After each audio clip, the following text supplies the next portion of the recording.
My husband died on a Tuesday. Heart attack, 43 years old.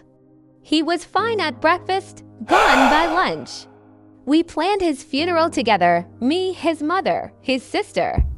The three of us sitting at my kitchen table picking out flowers for the man we loved. I thought I knew everything about him. I thought we told each other everything. My name is Claire. And 18 years ago, I met the love of my life. His name was David. He was kind, funny, a little messy. He forgot anniversaries, but never forgot to bring me coffee in bed. We got married in a little church, nothing fancy. When he said I do, I believed him. I never had reason not to. We bought a house, had a son. His name is Noah. He's 12 now. Looks just like his father. We were normal, boring, even. And I loved every second of it. The morning he died was completely ordinary. That's what kills me. It was just Tuesday. He kissed me goodbye, told me he loved me. Said he'd be home for dinner. He never came home. I was at work when the call came. I saw his mother's name on the screen. I thought she wanted to chat about the weekend. She was screaming. I couldn't understand her at first. Then I heard the words hospital and hurry and David. I don't remember driving to the hospital. I don't remember parking. I just remember running. When I got there, I knew. I knew before anyone said a word. Hello. The way his mother looked at me. I knew. The doctor said it was fast. A massive heart attack. He didn't suffer. Small comforts. I sat in that hospital chair for 3 hours. I didn't cry. I couldn't. I just sat there thinking about the coffee I made him that morning. Planning a funeral is strange. You sit at your kitchen table and decide which flowers your husband would have wanted. You argue about music. You laugh, sometimes remembering something funny. His mother wanted lilac. His sister wanted roses. I wanted whatever would make him proud. We were a team. The three women who loved him most. The night before the funeral, I couldn't sleep. I lay in our bed, staring at his pillow. I could still smell him. I kept thinking, was he happy? Did he know I loved him? Did I say it enough? I had no idea that the next day, I'd find out I wasn't the only one asking those questions. The funeral was at St. Mary's, the same church where we got married. 18 years ago, I walked down the aisle toward him. This time, I walked down it toward his coffin. The church was packed. People flew in from everywhere. Co-workers, cousins, friends I hadn't seen in years. Everyone loved David. The service started. The priest spoke about David's kindness, his humor, his dedication to family. I listened, but I didn't hear. I was somewhere else. I kept thinking, this is the last time my lines ever be in the same room as him. And then the doors opened. I didn't recognize her. I'd never seen her before. But she walked down that aisle like she belonged there. She was holding a little boy's hand. Maybe 5 years old, dark hair, big eyes. And when I saw his face, my heart stopped. He looked exactly like my husband. Exactly. The same eyes, the same nose, the same way of tilting his head. I looked at Noah beside me, my son, David's son. And then I looked at this boy, and I knew before anyone said a word. She didn't sit in the back with the other strangers. She walked right to the front, to the family section. She sat in the row directly behind us. Right behind me, I could feel her presence.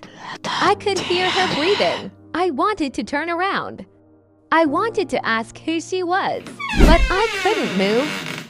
I was frozen. Then I felt it, her breath on my neck. She was leaning forward.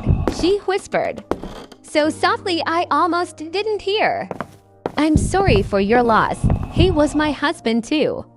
The rest of the service was a blur. I don't remember the prayers. I don't remember the songs. I just remember those words echoing in my head. My husband too. 5 words.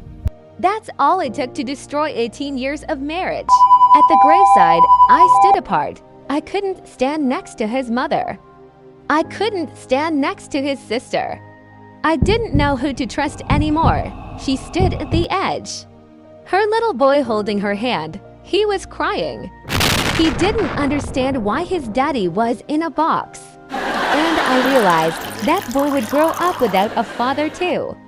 Just like Noah, except Noah would know the truth. That boy, what would he be told? I walked toward her. I don't know why. Maybe I needed to hear her say it again. Maybe I needed to see her face. She didn't run. She just stood there, waiting. How long? 7 years. 7 years. She told me everything. They met at a conference. He told her he was divorced. She believed him. They had a religious ceremony, not legal, she said, but real to them, real to their son.